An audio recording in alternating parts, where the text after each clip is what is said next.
Assalamualaikum warahmatullahi wabarakatuh. We are Group 2 from Section 1 and today we would like to present our project for BNB31803 Building Transportation System.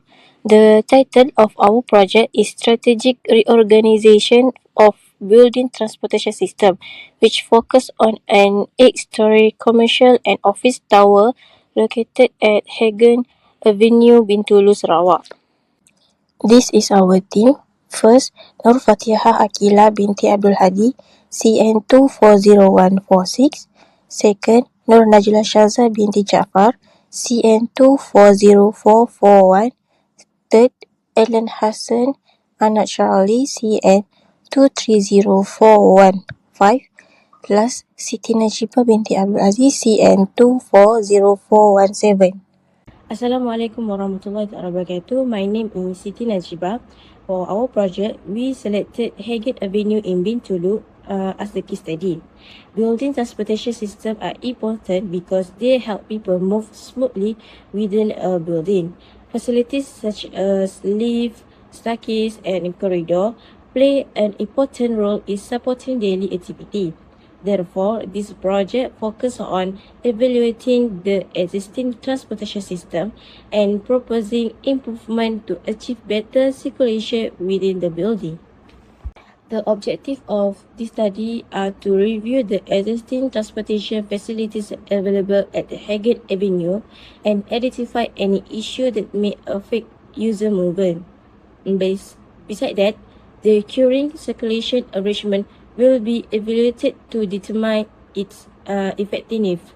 Based on the finding, suitable improvement will be proposed to achieve better accessibility and circulation flow. The scope of this study mainly focused on the transportation system provided at Hagen Avenue. Several facilities such as lift, staircase, corridor, and parking access are included in the assessment. User movement within a building is also considered to identify possible congestion area. Based on the analysis, recommendation will be proposed to improve the overall transportation arrangement. Hagen Avenue is a commercial development located in Bintulu, Sarawak. Overall, the development consists of 3-story shop lots, 4-story shop lots, and 8-story commercial and office tower. Since the development receives a continuous flow of employees, customers, and visitors, transportation facilities such as lift and staircase are essential to support movement within the building. However, for this project, our group focused specifically on the 8-story commercial and office tower because it releases more and vertical transportation and provide a more suitable case study for evaluating the existing building transportation system. Assalamualaikum and good day everyone. My name is NURFAATIHah AQILAH. I will continue this presentation.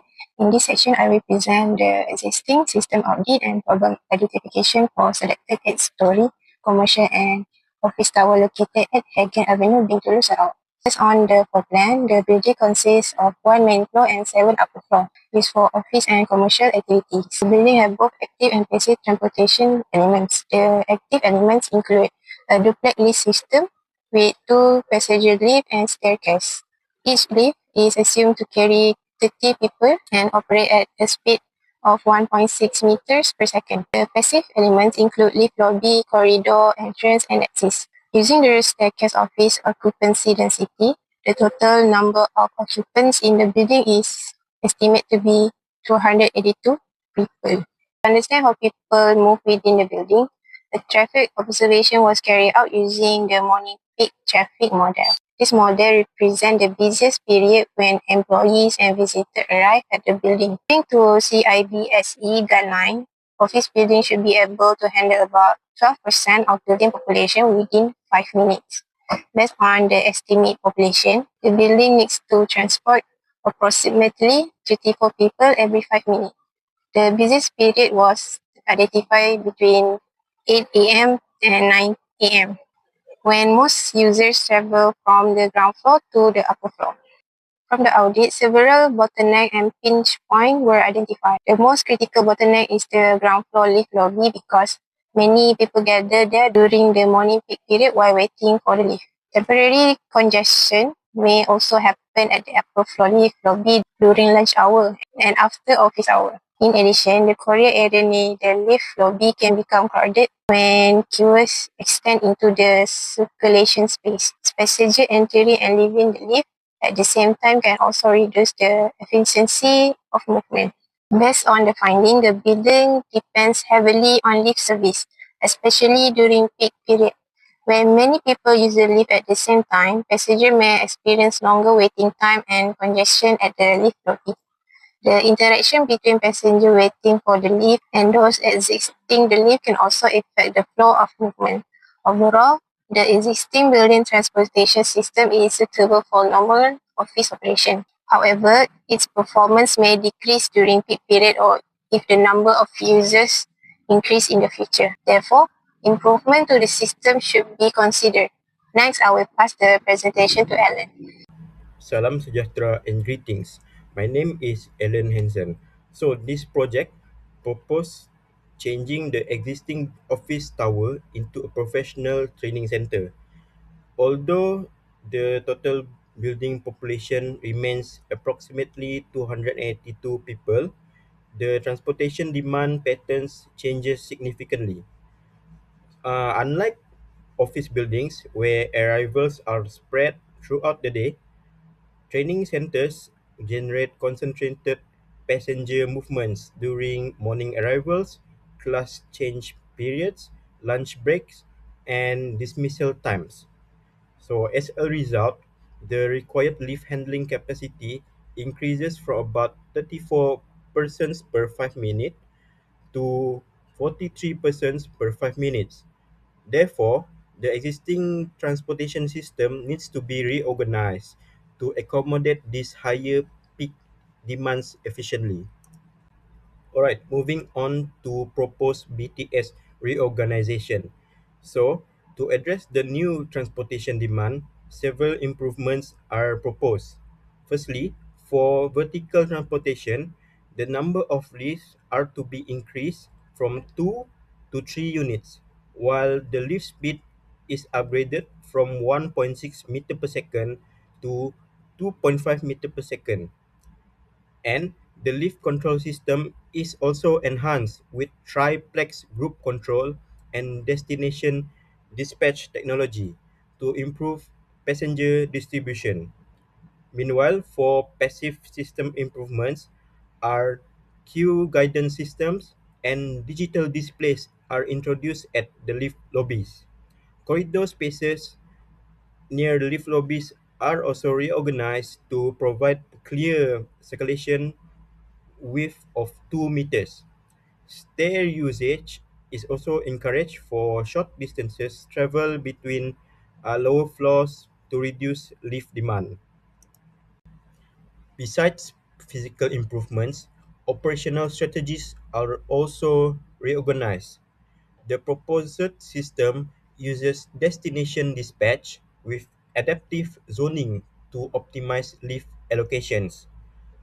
A class change mode is also introduced, allowing lifts to respond more effectively during scheduled class transitions. Maintenance frequency is also increased due to higher usage intensity. Additionally, staggered class starting times help distribute passenger arrivals over a longer period. Overall, these improvements reduce waiting time and improve circulation efficiency, and also ensure that the building transportation can effectively support the new training center environment. Now, I will pass this presentation to NAJLAA. Assalamualaikum. My name is NAJLAA SYAZA.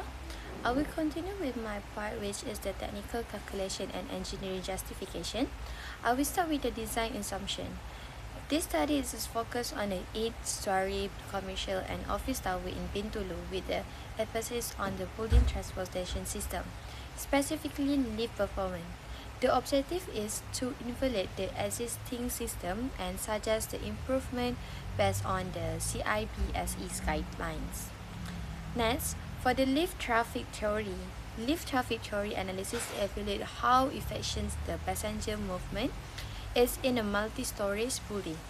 The main indicators are round trip time, up-peak interval, and handling capacity, which measure the percentage of the people transported during a peak hour. So according to the CIBSE 2020, acceptable office performance should handle about the 12 to 70% of the building population within the 5 minutes. In this slide, I will explain the existing condition calculations for an 8-story commercial and office tower with a centralized lift system. Peak traffic occurs during the morning up-peak period when the most occupants travel from the ground floor to the upper floor. I have shown the calculations that for the round trip time, RTT, up-peak interval, and healing capacity. The results show an handling capacities of the 26.39%, which means the recommended requirement for office building. However, the up-peak interval of the 40.32 seconds indicate the moderated waiting times. So overall, the system is still suitable for a normal office use, but performance may drop in occupancy increase of the usage change. So move to the next slide in the proposed conditions calculation. In the proposed scenario, the building is to convert from a typical office tower into a professional training center. This change the traffic pattern with the high passenger concentration during arriving break and dismission time, unlike a normal office flow, which is a more distributed. To handle this, the system is upgraded to a triplex configuration with a 3 lift, higher speeds of 2.5, and destinations control to reduce a stop. I have shown the calculations that for the proposed performance, including the RTT, up-peak interval, and handling capacity.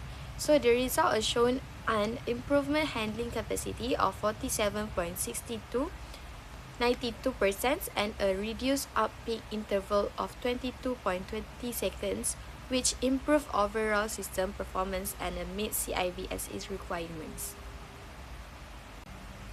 The last part of this section is the comparison between the existing and proposed system. Based on the table 4.5.1, the proposed system shows the better performance in all the key parameters. The number of the lift increased from the 2 to 3, and the lift speed improved from the 1.6 meter per second to 2.5 minutes per second. This result is reduce the RTT from the 80.63 second to 66.60 second, and the shorter internal time from the 40.32 second to 22.20 seconds. In addition, the handling capacity increased from 26.39% to 47.92%, showing a significant improvement in the passengers' handling efficiency. Overall, the proposed system performed much better, and this is more suitable for support the higher demands of the training center. For my last part, I will present the overall discussion.